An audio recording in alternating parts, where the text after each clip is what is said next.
whenever you want to talk. But go ahead, Ivan. Yeah, so as I was saying,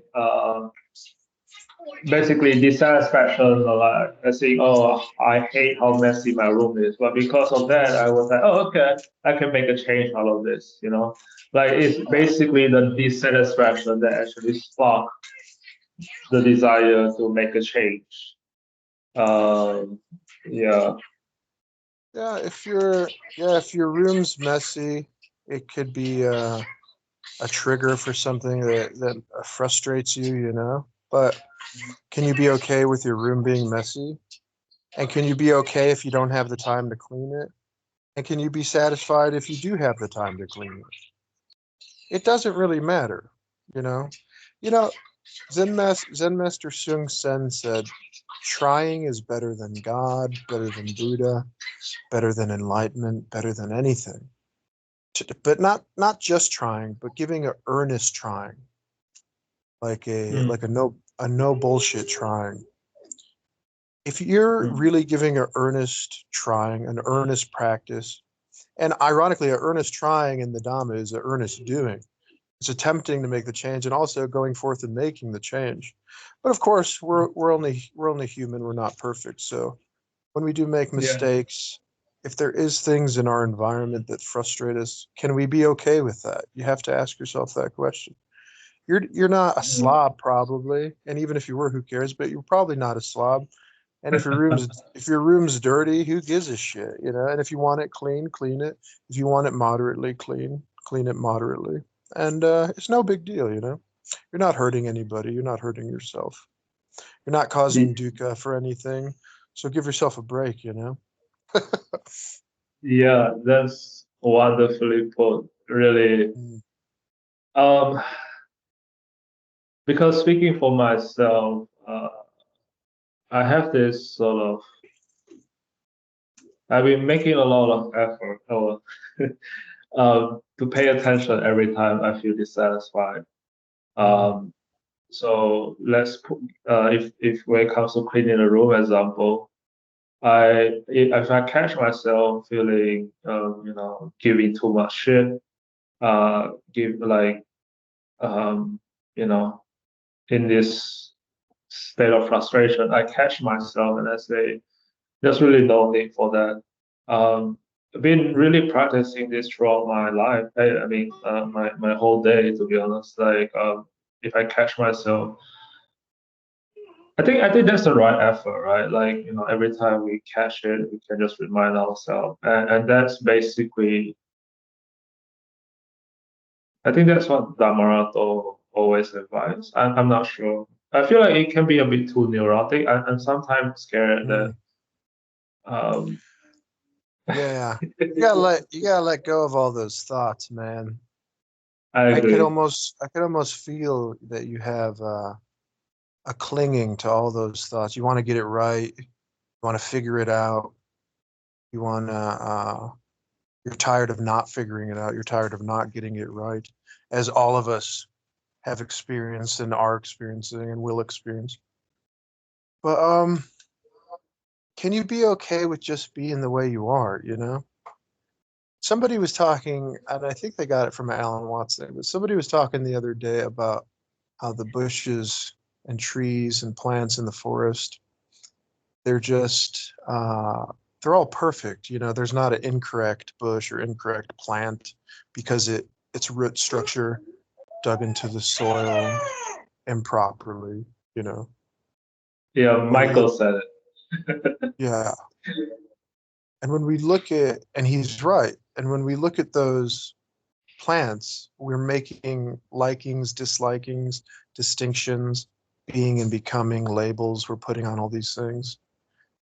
But if we look at them with the Dhamma eyes of reality, it's just perfect nature. Nature doesn't really make mistakes. And we're like those plants. There's no imperfect human. You could be like, yeah, but some of them are serial killers, some of them are this. That's just their actions. That's not who they are. Yeah, but this guy's crazy and this guy's normal. That's just more assumptions and labels. Their true nature, from seeing with the Dhamma eyes, is what our all of our nature is, which is just pure peace, pure emptiness, pure stillness in the moment, right here, right now. But most likely the serial killer will go on being a serial killer. The person who's anxious will go on being anxious. The person who's a delight to be around will probably go on being a delight to be around. But what they all have in common is that they're sticking with their characters. And the reality of the situation is they're all free. They're all perfect. They're all Buddhas right here and right now.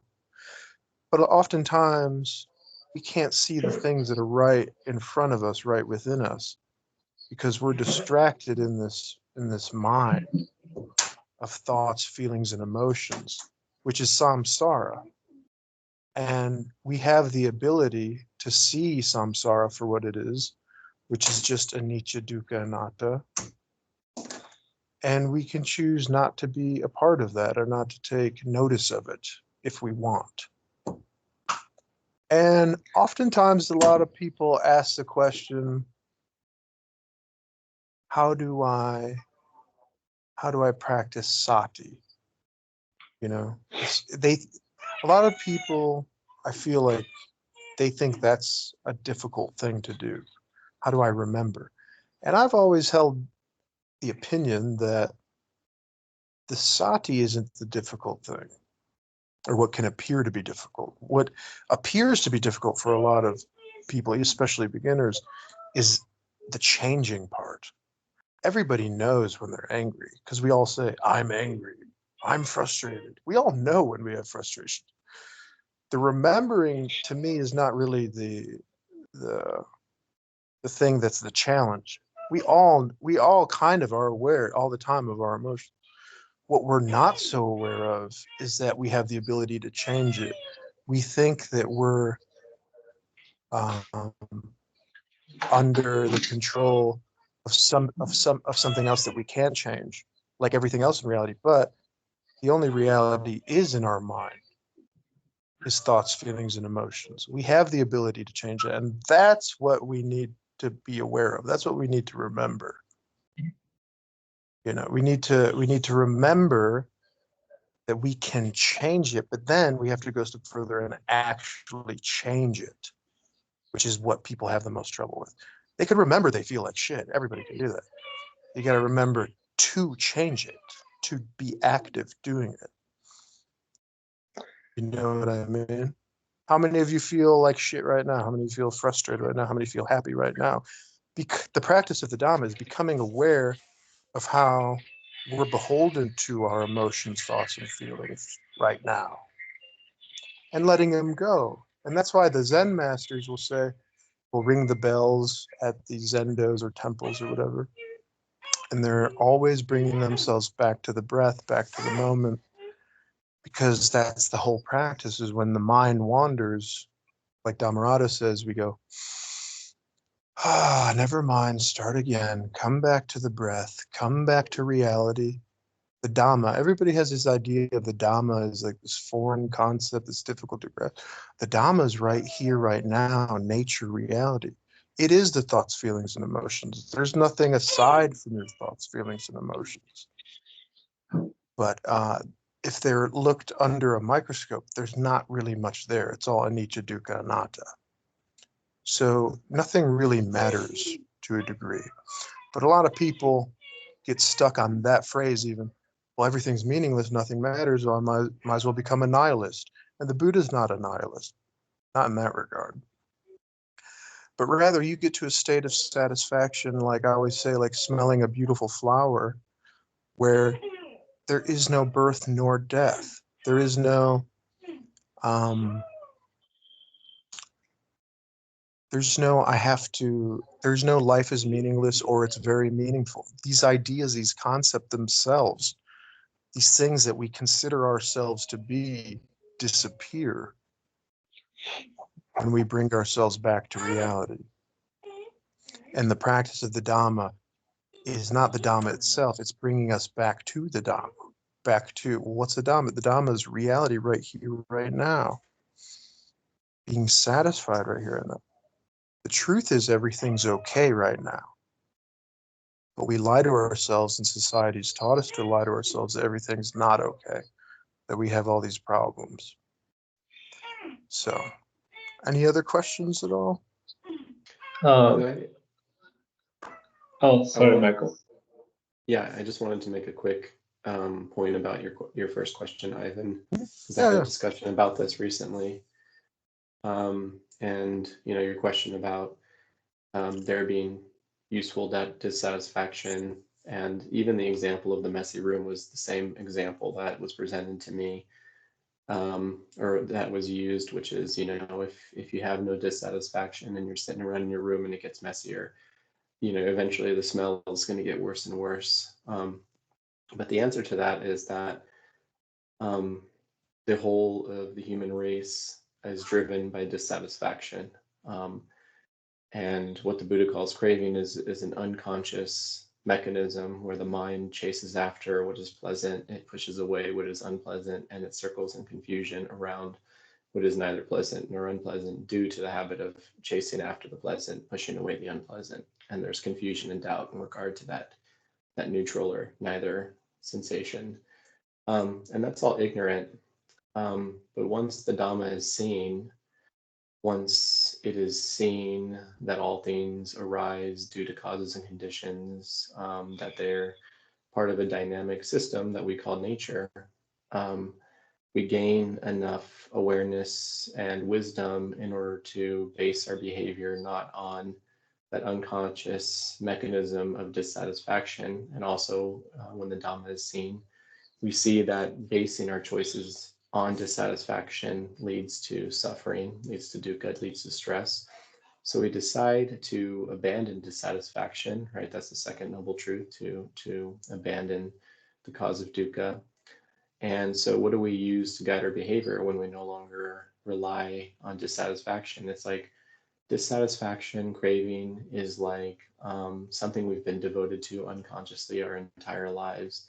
And just as you're bringing up today, Ivan, everything tries to convince us to go back to it, everything, including little things like, well, what about your dirty room? But the easy answer to that is that once we gain the wisdom that dissatisfaction has no purpose in our life, we instead use mindfulness and wisdom to guide our behavior. We don't need to have dissatisfaction to know that we need to clean our room. We need to just take a look, see that it's messy, and decide to clean it. That doesn't mean we're dissatisfied with it being messy. It means that we know that a clean room is a room where we're not going to stub our toes. We're not going to have rotten food. We're not going to have allergies from dust. We're not going to have, mold growing in the corners that's going to affect our health. Like we are wise enough to know that the room is better when it's clean. It's going to disturb the mind less when it's clean. As Dasa was pointing out, once you know that you can be satisfied with or without a clean room, then you can make a free choice. That's the way Dhammarato puts it. You can make a free choice to clean your room rather than having dissatisfaction drive your behavior. He says, Dhammarato often says that I saw recently in an old video of his where he was talking about the sitting practice. And he was saying sitting around, even if you can get into the arupa jhanas, those don't really have a strong function in daily life. So why don't we sit down and develop a useful skill, which is to be satisfied with things as they are. And then if you can develop that skill to the degree where you can be satisfied in any condition, right? You have a lot of work to do, you're a parent, you have responsibilities, you have stresses and things that you need to look after. But if you have the skill of being satisfied through all of those conditions, then you can make free choices in your life. You can respond to the world with mindfulness and wisdom rather than unconsciously being driven by greed, hatred, and delusion. So even though there's a sutta in the Anguttara Nikaya where the Buddha says that there's a craving that leads to the end of craving, there's many more suttas from earlier texts that support the idea that it's really mindfulness and wisdom, the Noble Eightfold Path itself, that becomes the driver of further training rather than continuing to rely on craving and dissatisfaction as your motivating factor. You simply just don't need it anymore. we're too faithful to dissatisfaction, and the whole world is too. So that's why people will continuously tell you you need dissatisfaction, you need craving. You don't need it at all. It needs you. Yeah, makes sense. Makes sense. I sometimes I think the scary thing about just relying, I mean, when I'm not mindful, right? I have that thought that, just rely on my wisdom and my mindfulness to make decision for me, or like just a free choice, as you said. I think it's scary on some levels because maybe it's new to me. Um, Maybe it's the ego there too. Like, it's like, yeah, I pretty much just answered my own question. It's like there's this, but there's this freedom associated with the fear itself, I guess. I always feel uncomfortable when I catch myself about to be that dissatisfied. I can say, well, it's all right. I don't have to go there. And there's this, I wish I could describe that feeling. It's weird, I guess.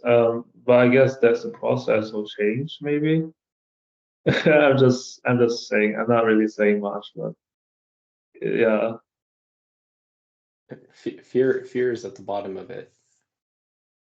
Mm. You know, I've said this before because I don't remember who said this, but if you identify with your passions, then when your passions die, you die.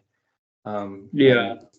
That's where clinging lies in the dark. And have you ever experienced a power outage? Sorry. Have you ever experienced a power outage, Ivan? Power of outrage. Power outage, like where the electricity. Oh yeah, power outage. Yes. Yeah. Yeah, that's a good time to reflect on where your clinging is. Like you don't have access to your distractions. The sun goes down, it gets dark, and oftentimes you can't avoid what the mind will bring up. But for me, I don't know, contemplating the loss of vision was a good one. If you ever really sat down and thought what it would be like to suddenly go blind and to never be able to see again, how small the world would feel. And then you can sense an anxiety about that thought. And so we have this relationship with the senses, and we base our sense of self on the senses. That's why the Buddha teaches us that sensory consciousness is like an empty village. That's not where we really are, and they're fragile and impermanent. And if we identify with the sense doors, then when they degrade with old age or by an accident, then we'll experience a death. But it's the same thing with all of your thoughts and your feelings and your stories in your mind, that you identify with them. And dissatisfaction is at the root of all of them. So, the reason why the mind keeps coming up with new reasons to hold on to dissatisfaction is because currently the you that you experience is itself dissatisfaction. So it's sort of it's like an existential crisis to let it go. It feels like a death. And the Buddha says a happy mind is easily concentrated, or he says a happy mind is easily samadhied, I guess you can say. And so if you remain satisfied to the point where the mind becomes clear, you'll start to notice that you are not your thoughts, you're not your feelings, you're not your dissatisfactions, you're not your stories. Although that there's not really a you in there to stand, but the experience of it, the knowing of it, is the closest thing to who you may feel you are. So at first you can gain a distance by taking a stand right there, but I always like to use Ajahn Chah's advice to stand on the shore of liberation at the perception of impermanence, because that's where you start to put a distance between you and the things that the mind creates. And then there won't be as much fear in letting go of these things. It's the things that are your identity is tied up in are the hardest things to let go of. Yeah, it makes sense. Sometimes I was thinking, because you could say the Buddhism or the meditation, anapanasati, or everything we're talking about is a change process. I sometimes think that it's the change itself by just stopping. Because I always keep remembering what the Buddha said to, I forgot his name, but there's a serial killer, right? He's trying to catch up with the Buddha, but for some reason he couldn't catch up, and he said stop. And the Buddha said, I have already stopped, have you? And it really got me thinking, maybe the change itself is just to stop. Yeah, a lot of people are trying to gain something. It's a process of letting go completely. Letting go. There's that old Zen phrase, it's like, if you let go a little bit, you'll have a little peace. If you let go a lot, you'll have a lot of peace. You let go completely, you'll have complete peace. And that's, when I hear that phrase, I'm always like, man, that's the entirety of the teaching. Don't worry, be happy. The mind will naturally wander, and then we just take a deep breath and come back. Say, never mind, start again. We come back to the breath. Take a deep breath of relaxation. It's not like everything else in life where you're trying to figure it out, how to be the best student, how to be the best school student, how to be the best teacher, how to be the best practitioner. It's just relaxing. And we're getting into nibbana. And for those of you who are new or not familiar, you might be more familiar with the word nirvana or enlightenment. But nibbana was a word that they used in the Buddhist time for food, and it was to cool off food. It was when the process that happens to food when it cools off, it nibbanas. So it quite literally means to chill out. And that's what we're all in the practice of doing, is chilling out. Because the Buddha said, both formerly and now, I teach one thing and one thing only, dukkha, dukkha, nirodha. And dukkha means suffering, and nirodha means the cessation of that. So the only thing he taught was satisfaction. And the way he taught it was something called the Eightfold Noble Path. And our teacher, Dhammarato, says that it's more of a doorway and less of a path. Because a path would imply something in the future that we still want to get that we haven't got right now. Because ironically, that's the very essence of dukkha, is wanting things to be different than they are, or wanting to obtain something that we don't have right now, wanting things to be different than they are. That is dukkha. That's dissatisfaction, often translated as suffering, but a better translation is dissatisfaction, being unsatisfied. But we want sukha, joy. And all our practice is the holy alchemy of turning lead into gold, of turning dissatisfaction into satisfaction, dukkha into sukha. And we do this by remembering to look at our state of mind, thoughts, feelings, emotions, in a balanced way throughout the day, not a crazy way that drives us insane, but 6 or 7 times throughout our day, we've developed these good sankharas, these good habits, these good kammas of coming back to the breath, checking in with our thoughts, feelings, emotions. How are you feeling today? How am I doing right now? Well, everything's okay. And then you're going to get frustrated. These baby dukkhas, these baby suffering plants are going to grow in our garden, but that's okay. We tend to the mind of the garden throughout our day. That's the practice. Just like a gardener. He's not out there on his hands and knees every second of every day looking for weeds. No, but he's watering the plants, cultivating good, nurturing, wholesome thoughts. Eventually, he sees a little weed popping up and he gently takes it up. And this is not hard work for him. This is not a labor for him. It can be if you make it, which we're not doing. We're making it a joy to do. People love gardening because it relaxes. And it's so similar to the practice of the Dhamma and turning our mind into something beautiful and bearing beautiful fruits eventually of peace and emptiness and discovering our true nature away from this idea of the ego, of the character, of the soul that lasts forever. We're getting away from that and saying, we're not that important. Our body is just the elements. It's just dirt. Can you be okay with that? Yeah, but what about this? But what about that? Can you be okay with not knowing all the answers? Yeah, but I should be a better Buddhist. I should be more happier. Can you be okay with just being good enough, happy enough? And if we take a look at right here, right now, the truth is, it's good enough. You know, we got clothes, we got roofs, we got some food probably.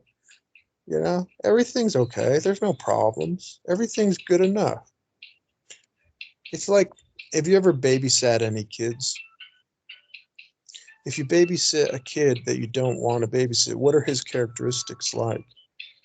He or she is always dissatisfied, spoiled, always wanting more. Even if you give them something, they want more and more. Monsters, you know, hungry ghosts.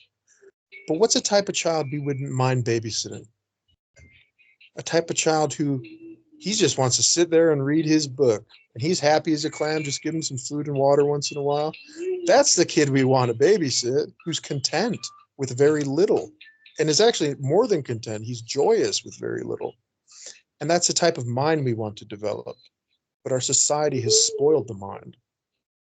But now we're going to re-raise that mind, become the parents to our own mind, and say, no, these things are not acceptable anymore. And we don't have to be strict and horrible to our mind. Just like a child, you, in a balanced way, you help to nurture and grow with wholesome, nurturing thoughts and speech and actions. And then over time, just like everything else in life, things get easier. And it's not even difficult in the first place. It's actually a joy. So nothing is easier than practicing the Dhamma. We make it difficult. We say we're never going to get enlightened, which everybody already is enlightened. It's just your ignorance that makes you think you're not enlightened. And it takes some time sometimes to get rid of that ignorance to show, no, you're fine. You're perfect. Everything's okay. Take a deep breath and just let it out and relax. And problems will come, good things will come. Don't get too attached to the good things when they come. And don't get too crazy about the bad things when they come. Quote, bad things. And really, good and bad, it's just things happening. We make them good or bad. The practice of the Dhamma is just to be satisfied with the way things are. And if you're not satisfied, change it until you are satisfied. You know? Anybody else have anything they want to talk about or have thoughts about or questions? Feel free. We're just chilling. Don't have to be afraid or anything. Now's the time to ask questions.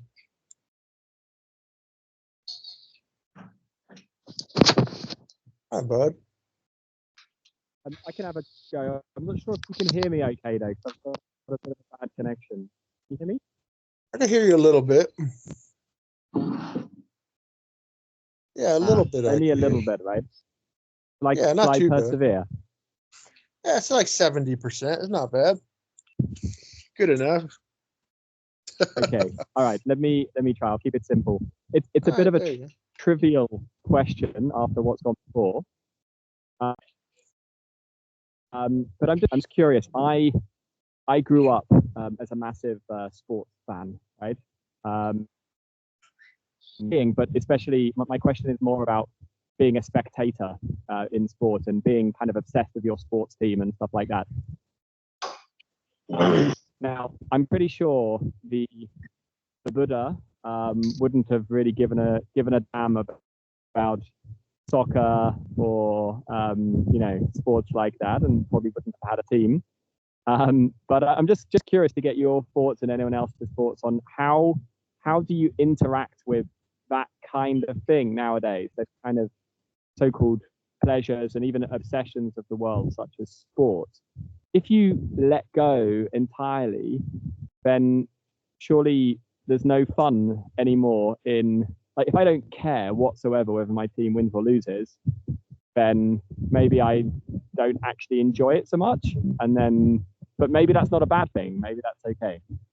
So anyway, just curious to get your thoughts. I'm literally watching there's a big soccer match on tonight, and so I'm just quite curious which my team's playing in. So I'm quite curious to get your thoughts, and it might help me to sort of stay a bit calmer than usual and not actually care that much about something which is obviously not that important in the grand scheme of things anyway. But we create big stories out of it. Anyway, that's all. I hope you're able to hear it. Yeah, we heard it. Anybody else want to answer or have any thoughts on what that dude said? Can you hear me? Mm-hmm. Yes. Let me just put my thoughts on this out. I just thought about that I think it's just as worse or as bad as you put as you cling to it, maybe. And pretty much there's no big difference in between like watching a child and just being happy because you see him play or see her play, and watching a soccer game and seeing them play and being happy, or it makes you happy. It's maybe just a matter of how much you cling to it, I would say. Very good. Anybody else have any thoughts on that? Yeah, I would say this is sort of a fun question, because the traditional, or I guess you could say the orthodox response would be to let go of everything that is gratifying in the world so that you can experience the sort of gratification that is independent of sensory stimulation, right? That's part of Dhamma practice. But the way that Dhammarato teaches, I feel, is pretty effective in that oftentimes when we let go of things that we enjoy, like watching sports, we're doing it because we feel like we should. Because if I'm a Buddhist, then I'm supposed to get to this non-sensory gratification in order to abandon clinging.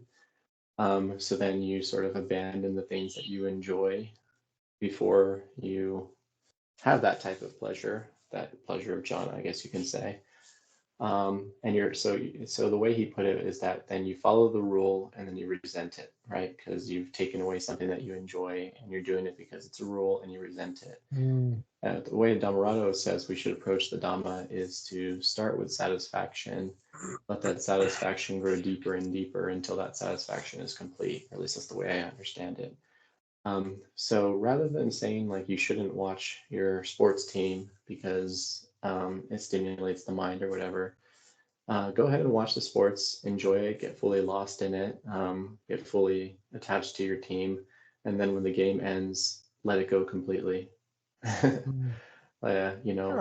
you're giving yourself the opportunity to practice letting go, because what the Dhamma is really about, the reason that we cultivate the experience of a pleasant abiding that is not based in sensory experience or sensory stimulation is one, because stimulating the senses is habit forming. We kind of become addicted to the dopamine. But the other reason is to take the mind to an alternative source of stimulation so that we can clarify it to the point where we can see the dukkha in this cycle of pursuing things external, the mind going outside of itself for gratification. But ultimately what that's about is renouncing clinging, because clinging is really the cause of suffering. That's why the Buddha summarizes in the Dhammacakkappavattana Sutta, he says in summary, dukkha is these 5 aggregates afflicted by clinging. These 5 aggregates are the constituents of experience. It's basically everything we experience in the world, or everything that life is, essentially. So the removal of clinging is really the point. And if you have enough awareness that, you're watching a sports team because you enjoy it, and that you need to have a team and get lost in having a team and that competitive spirit in order to enjoy it, then go ahead and let yourself do it. If you know that you're not going to kill anybody over it, or go and become addicted to alcohol because your team lost, if you're able to sort of enjoy it and then let it all go afterwards, I think that that's a safe enough pleasure at the moment. Because, you know, the way that we approach the practice by, you know, the way Buddhadasa Bhikkhu and Dhammarato taught is to make the choice to change the mind, to practice being satisfied. So when your team loses, then go ahead and go back to being satisfied.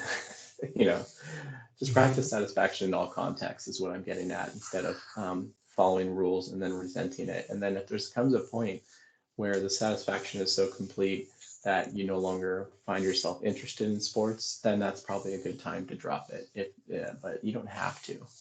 That's what I would say about it now. It just depends on where you are in your practice. Mm-hmm. And in truth, go ahead, buddy. Oh no, I just want to add something real quick. Is I remember watching a monk talking about this with lay people about entertainment and all this sort of thing. The person was basically just maybe a bit different context, but he realized he spent too much time watching TV, and he was wondering if the monk has any advice. And surprisingly, the monk saying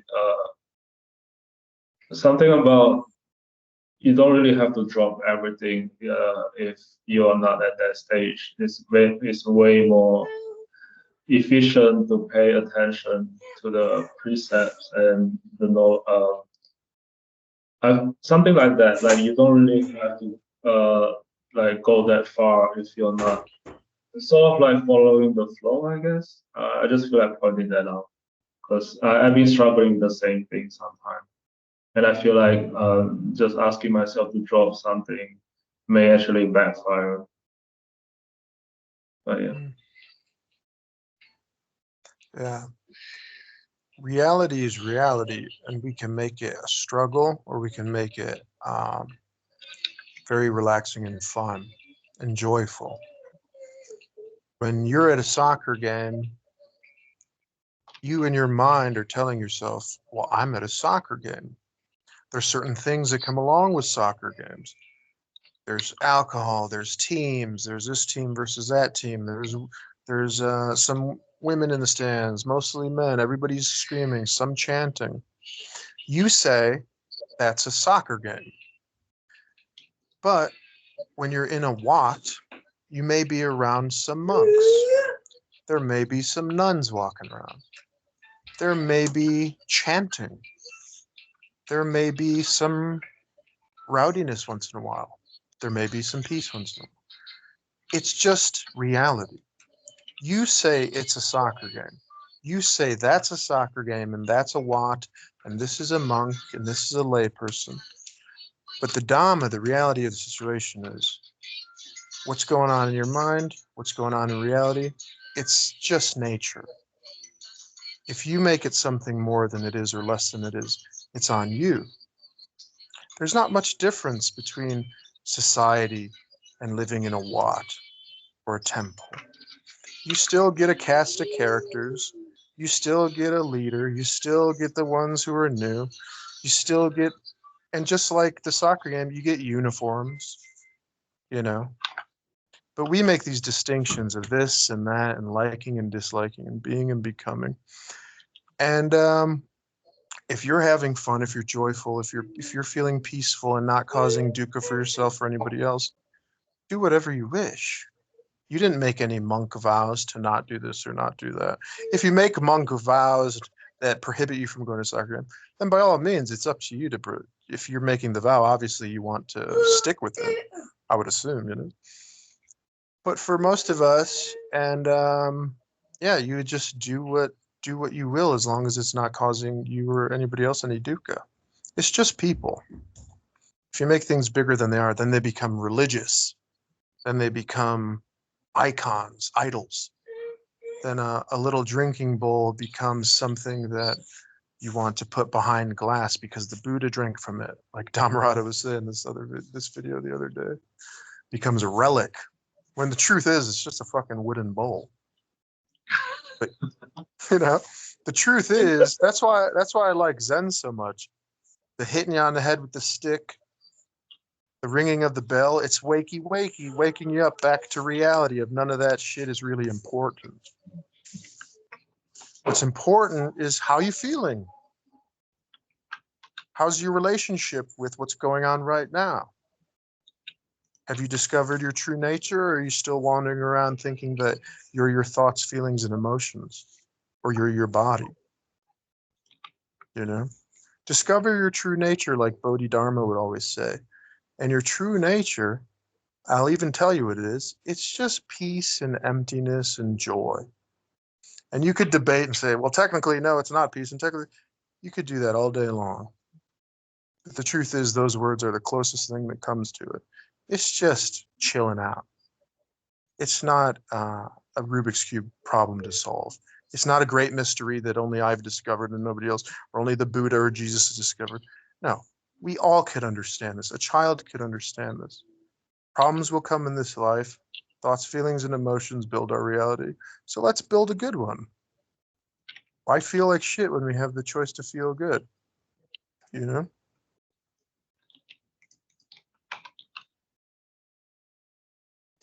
Enjoy Anybody? your life. Yeah, enjoy your life. Life is good. Life is good enough, you know? And good enough is perfect. Then all of a sudden you're walking around on cloud 9 all the time. You're walking around in heaven all the time. Because you're okay with whatever happens. In a way, you're just like an observer. Like there's that saying in Theravada, the one who knows. You're just sitting back and enjoying the ride, you know? Some people are scared, some people are happy, some people are this, but you're just sitting back and watching all these things unfold. I'm almost 40 years old, and in a weird way, I always felt like I just joyfully have not done anything in my life but observe like I'm on something. And some people might, and I'm not saying it in a way that's like, oh, I haven't done anything. No, I'm saying it in a joyful way. Like, I used to be scared as a kid, like, how am I going to get older? How am I going to do this? How am I going to pay bills? But it just happened. And it almost took zero effort on my part.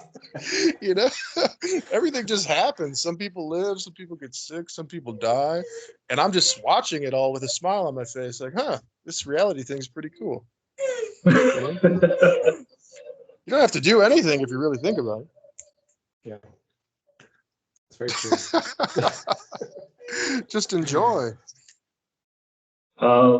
I forgot who said this, but something about when he reflect on his life, 90% of his worry never happened, and the worries that did Mark happen, Twain.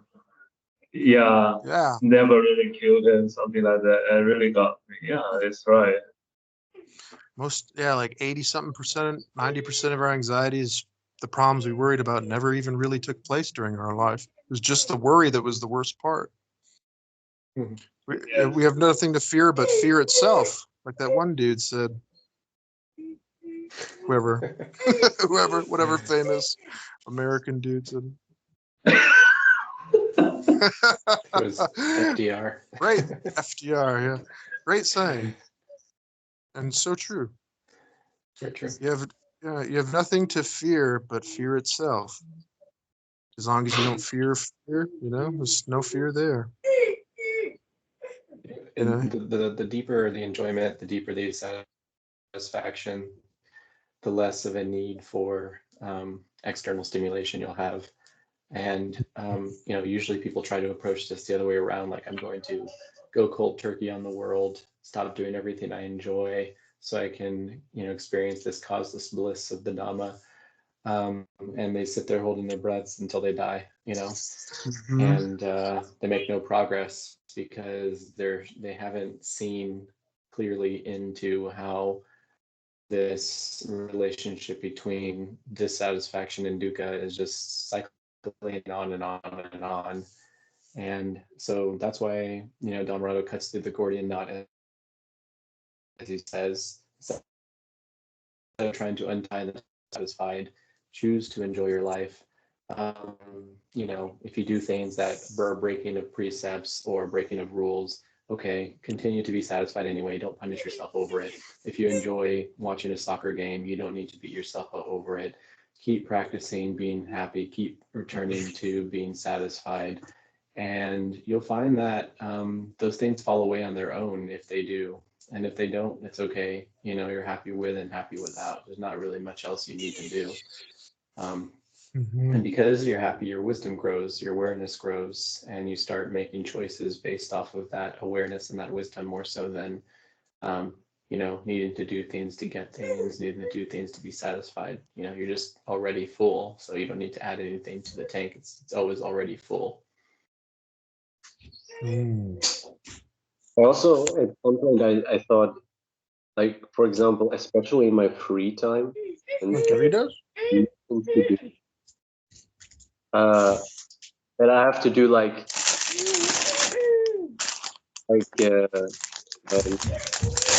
really wisely and do stuff like meditation or yoga or reflection or whatever.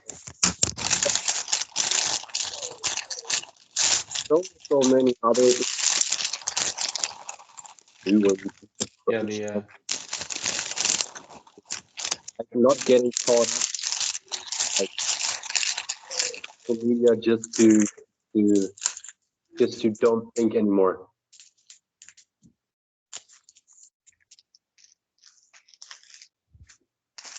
and when it comes to the sitting practice, when you approach it, starting with wisdom instead of starting with virtue,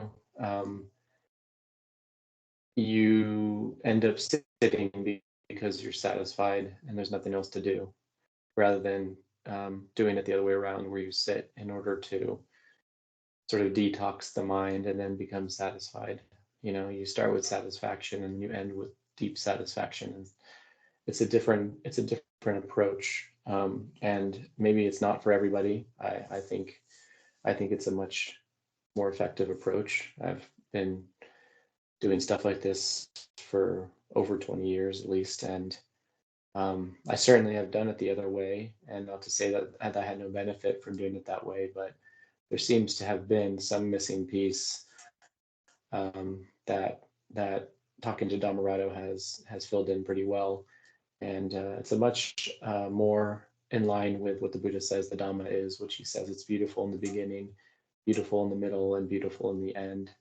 And I like to think of that as satisfied in the beginning, deeply satisfied in the middle, and completely satisfied in the end. Or that quote that Dhammadasa shared, which was from Ajahn Chah, you know, if you let go a little, you'll have a little bit of peace. If you let go a lot, you'll have a lot of peace. If you let go completely, you'll have complete peace. It's another way of saying it.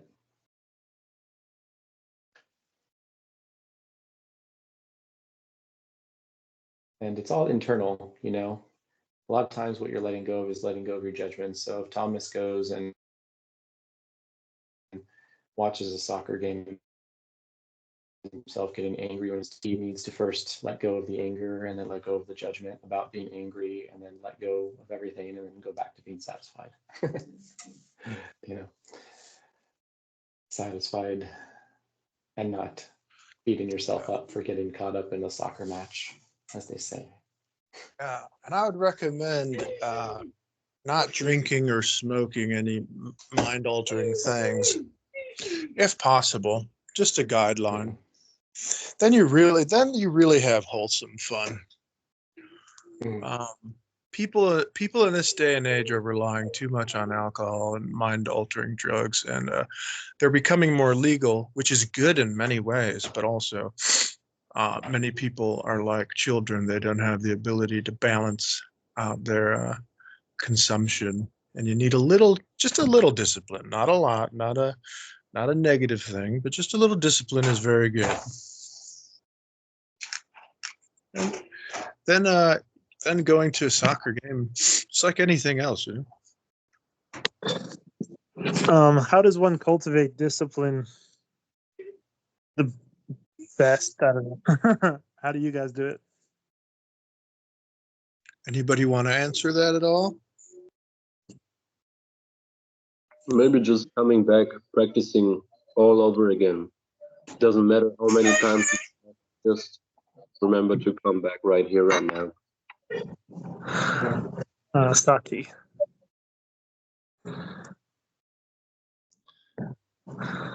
Yeah. Yeah, it's. Oh. Repetition is a good word to think of. Persistence and repetition. So you want to create a new habit that overwhelms the old habit, essentially. Yes, creating new habits. I think that creates new improvements in the brain or whatever. Neural pathways, perhaps. Neural pathways. And apparently, go ahead. No, I would say discipline is such an interesting word, something I've been also thinking about quite a lot. But like in accordance to the Dharma, which is something that comes to mind for me again and again, is the word right effort. And I always remember something Dhammarato told me, too much effort is wrong effort. So I think in terms of discipline, it will be what is the enough effort to get something done. So in terms of like building habits, that would be like, are we doing too much to the point that sustaining the habit become like backfires, right? I think that this is where wholesome thoughts and this comes in. There will be like, can you congratulate yourself every time you remember to come back, every time you remember why this is good for you. Yeah, that's my thoughts. I think it's interesting because I have been thinking about it a lot. That's very good, Ivan. Thank you. I liked Buddhadasa's example earlier about different kids that you like to sit. And I've recently did potty training with my 3-year-old, and all the modern evidence supports that this autonomy versus shame and doubt stage where kids are learning to develop a sense of autonomy, independence that happens during the potty training stage.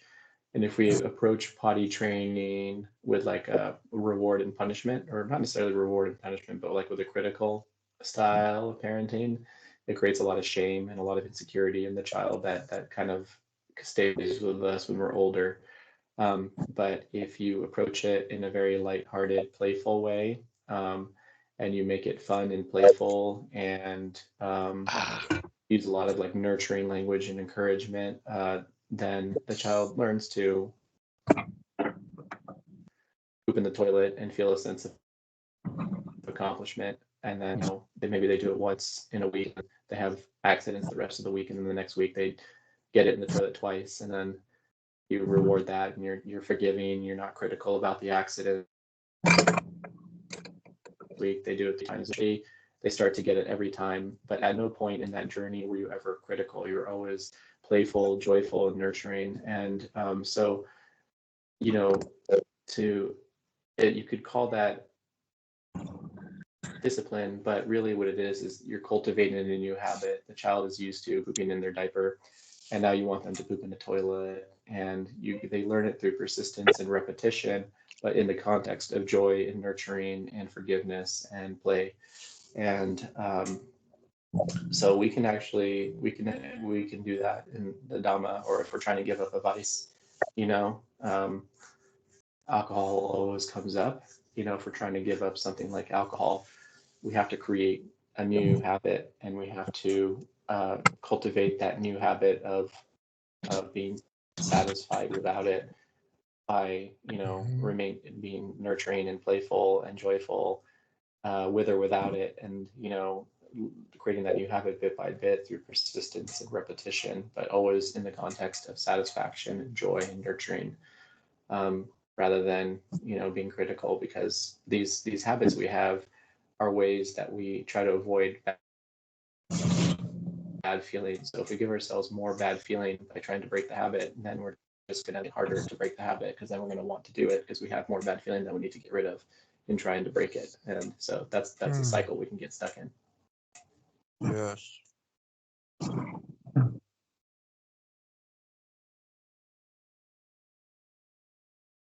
Very good. What do you guys think about using music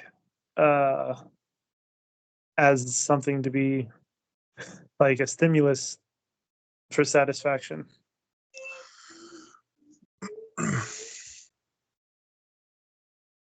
Anybody feel free to respond or answer.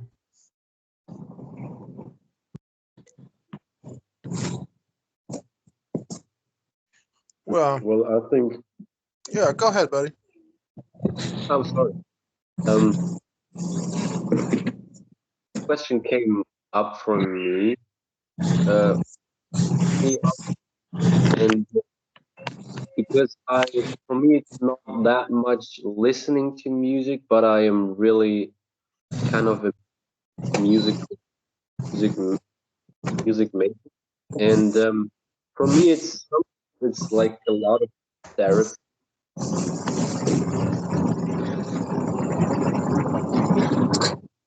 Also get stuck in it a lot, like in terms of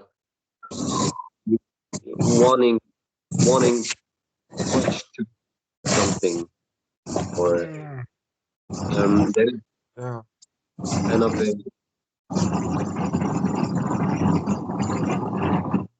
because I cannot accomplish it or something like this, and so it's like a double-sided sword for me sometimes. Yeah. Can you mute? Oh, there you go. He was saying music can be like therapy, but also if you get too attached to it, it could be a hindrance, like a double-edged sword. Yeah, music is just vibrations. It's just sound. Is it gonna cause you dukkha if you get attached to it? Sure. So anything else in life, you know, music can be very positive too. Oh, you want that one? Let's see. Yeah, that's what I'm learning right now. Like I've been a music producer for, I don't know, 20 years, and I like pick it up and put it down. I just put it down for like a year, and now I'm starting to pick it back up. So it's like a cycle. That's good, man. Yeah, see, if you're a monk, you take vows, and maybe sometimes the vows are not listening to music. That's a different story, you know. That's why sometimes I could seem to be very critical of the monastic lifestyle, but it's not I have anything against it. It's just very confusing for the modern world because not many people are monks. Not many people have even taken any vows with that stuff. And if you have, great, good for you. And I even encourage it if in some cases. But it can get confusing for people on the path. Like, should I do this? Shouldn't I do that? Should I do this? It does not matter. If you do too much of anything, it will cause you dukkha. If you get too attached to anything, no matter how wholesome it may appear, it can cause dukkha, you know? But if it's causing you satisfaction, you're all adults. You don't need anybody to give you rules to follow or not follow. If you're satisfied, you're satisfied. And it's not, you have to use a bit of wisdom too. You can be like, oh, I'm satisfied with doing cocaine every day. It's like, no, Yeah. don't, that's temporary sense pleasure. Don't confuse it with satisfaction. Because the difference between the temporary sense pleasure and real satisfaction is that the real satisfaction doesn't cause you or anybody else dukkha. So you have to have clear vision to see that. Live the right Yeah, livelihood. music is more pure in that regard. I mean, Yeah. But some people hate that you're listening to music. So Yeah. Everybody has their preferences, you know, like are you listening to music all the time on full blast and you can't even, it's like, can you are you even able, do you have the ability, and not you, just generally speaking, yeah, do people have the ability to be by themselves for 10 minutes, for an hour without going crazy without music? That would be a form of dukkha. Where I need music. I need to go to the clubs. I need to drink when I go to the clubs. I need to blast it in my car because I crave attention from everybody to listen to me and my music. this is samsara, but relaxing and music happens to come on, or maybe you just feel like listening to a song. There's absolutely nothing wrong with that. Or producing music or making music. I play all types of instruments. I love music. Yeah, no problem. I think we should share the music that we like, maybe like Dharmic music. Dhamma music. Yeah, dude. I don't know. We should maybe have a little channel for that on Discord or something. Go for it, dude. There is a music channel on the Discord. Oh, really? Wow. For sharing the music. Yeah. Well, Nice. Just to not to play devil's advocate, but to add something here, because the Buddha talks about contemplating the danger, and a lot of the Dhamma is about how the mind's going to respond to the process of dying and the death itself. And when a coworker of mine is in her late 80s and she's losing her vision, and every day she's crying because she's been working in theater her whole life, and she's been orchestrating plays and things like that, and her world's getting small and it's terrifying to her. And if you're somebody who's enjoyed music your whole life, and let's say you start to lose your hearing when you get older, this could feel like your own death. And there's a sutta where the Buddha talks about this, like there's 4 mountains closing in on us, one coming from the north, one coming in from the south, one coming from the east, one coming from the west. And this is what he's talking about. He's talking about the degradation of the faculties with old age and death itself. All of the 5 external senses, and then of course the mind is considered a sense, or the intellect. That degrades too. People get dementia, people get Alzheimer's, people get confused. And a lot of the practice at a more serious level, I guess we could say, is about uprooting the clinging that we have to the senses and to the faculties. And so that's sort of where you go into like a forest at night, or you sit in an empty room, or when your power goes out, you don't do anything about it, and you start seeing how does the mind respond to these more difficult contemplations. Like, what would happen if I suddenly went blind? Because the Maranasati, the contemplation of death, is too abstract. You're really contemplating an abstract idea of death and an abstract idea of the body that you hold as an image in your mind. But if you contemplate the loss of your senses, like the loss of vision, the loss of hearing, the loss of the ability to walk or take care of yourself, the loss of the ability to like remember the people you love, things like that, you can see whether or not that triggers anxiety in you, because there's going to come a point for all of us where those things actually do fall apart. And we want our mind to remain satisfied and peaceful even when that's happening. And so that's a different level of practice. But listening to music is not going to take away your ability to uproot the clinging to the ear, enjoying the beautiful sunset or enjoying the mountains is not going to take away your ability to uproot the clinging to vision.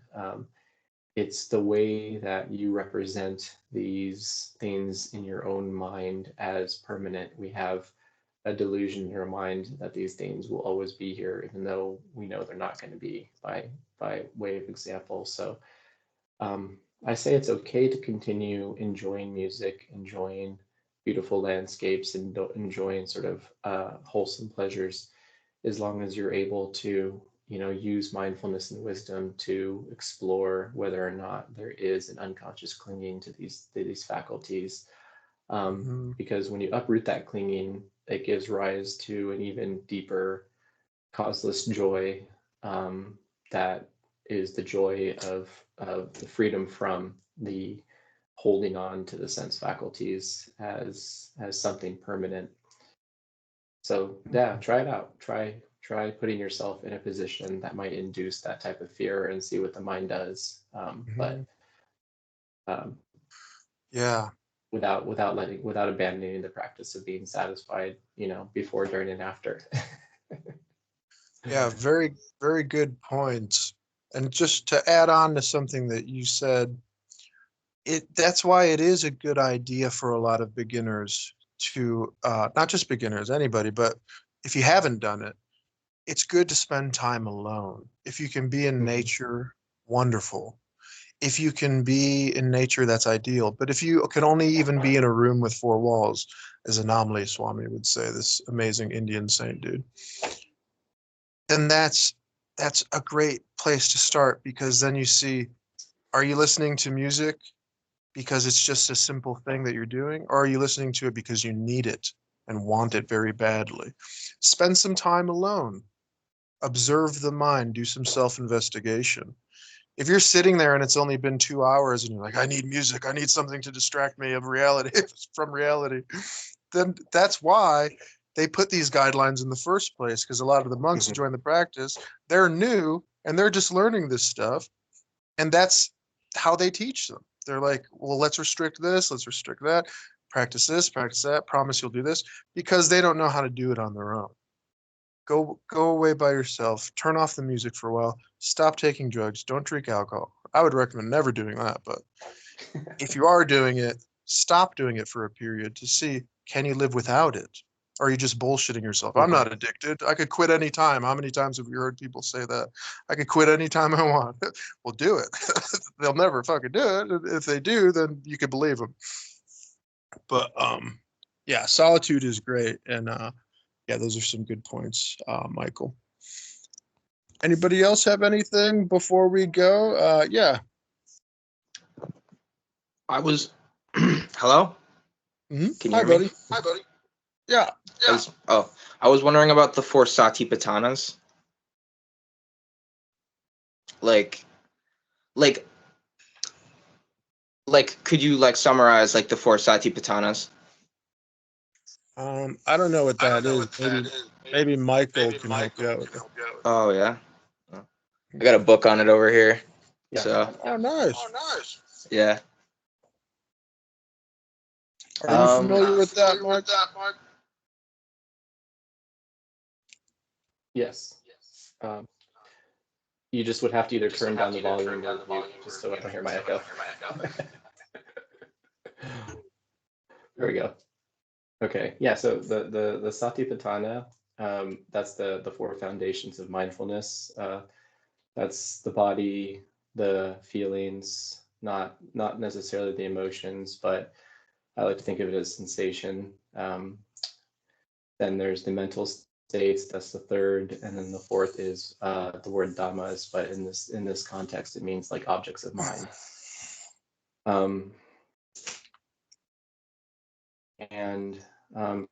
So just like feeling, perception, thinking, and consciousness, the four Satipatthanas are just a way that the Buddha phenomenologically categorizes experience. So all of us, without realizing it, unconsciously have a metaphysical belief, right? Which metaphysics is like what's actually there. So most of us unconsciously accept that there's like an external physical world, and I'm not saying that there isn't, but the Buddha, in his time, just like in Western philosophy, there were debates about whether the universe is made of matter, universe made of mind, right? The Buddha took what we call now the phenomenological position on that, which is like what we know as experience. That's all that we can confirm to be real is experience. And so he categorized experiences in all these different ways, and Satipatthana is one way he categorized experiences as experiences made up of physicality, feeling, mental states or emotional states, and thoughts or objects of mind. And the process of exploring these foundations of mindfulness, they're sort of like they're ways of strengthening the faculty of sati, which is awareness or memory, It's that the body is present and enduring, and the body here is presently enduring, dependent on the breath, and the feelings that arise, the mental states that arise dependent on the feelings, and the thoughts that arise dependent on, the mental states, but not just dependent on each other, but they have an interdependent relationship. Like here we talk about the way Dhammarato talks about the Satipatthana is, when the body is relaxed, you feel good. And normally the feelings affect our attitude, but if we have wisdom, we could use attitude to affect our feelings. So it's a way of staying conscious and aware of experience, and what's called experience is to make what's normally unconscious, like we unconsciously walk around in a body, we unconsciously walk around being born into different moods and states of mind, because like maybe we stub our creates a painful feeling, and that painful feeling leads to a proliferation of angry thoughts and stories, and those angry thoughts and stories lead to a mental state that might last for hours and hours and hours.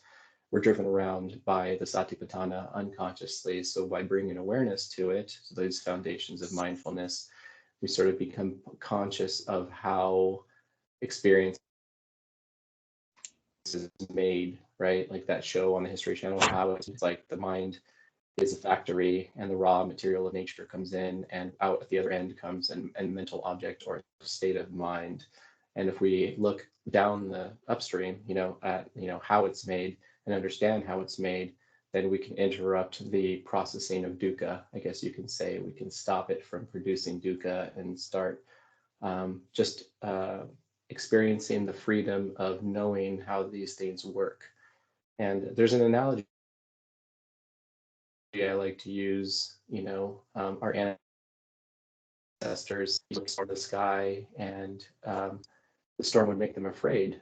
And that if that feeling was an ignorant feeling of fear, and from that ignorant feeling of fear, they would make up stories about the gods being angry. And then to control that fear about the gods being angry, they would make up rites, rules, and rituals in order to appease the gods. So they're caught in this unconscious, this ignorant pattern of going from fear into stories, into rituals to control the stories and the fears. But as modern science teaches us, a storm arises from a combination of causes and conditions, right? Atmospheric pressure, positive ion, different factors that form. So when we look at a storm now, we no longer personify, we no longer self a storm. We understand that it arises due to causes and conditions, and therefore we don't feel afraid. So paying attention with wisdom to the Satipatthana, we see that there's no self in the aggregates or the foundations of mindfulness. We see that everything arises due to causes and conditions, that the main characteristic is this dynamic process of change we call anicca. And that takes the fear, the superstition, the desire out of experience, and it leads to a sense of freedom in it. And so that's the purpose, in summary, of using the foundations of mindfulness. And just the last thing I'll say, not to add too much to it, is that Bhante Punyaji has a different translation. He doesn't call it, he calls it introspection, essentially, that we're focusing attention within. So we're looking at the process of experience rather than sort of being the other end of the factory, like being the product of experience or identifying with the product, instead of like being the product of experience, like the bad mood or the good mood or the good bad thought or the thought. We are looking at the process of experience and understanding it with wisdom. So he says the Satipatthana is looking within, and then Upekkha, what's normally translated with equanimity, is seeing within. And when we see within clearly, then we cannot be, the mind can no longer be conditioned into suffering and delusion. It's freedom. And when the seeing is perception. So that's the quickest I can summarize it. Nice. Thank you.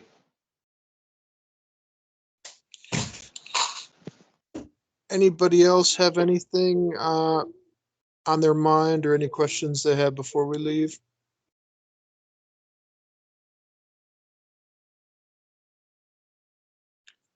Anybody else? No.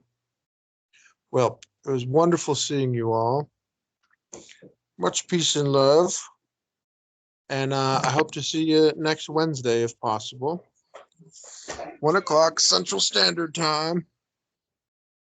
Or on any of the other various groups we have. Michael has a few groups.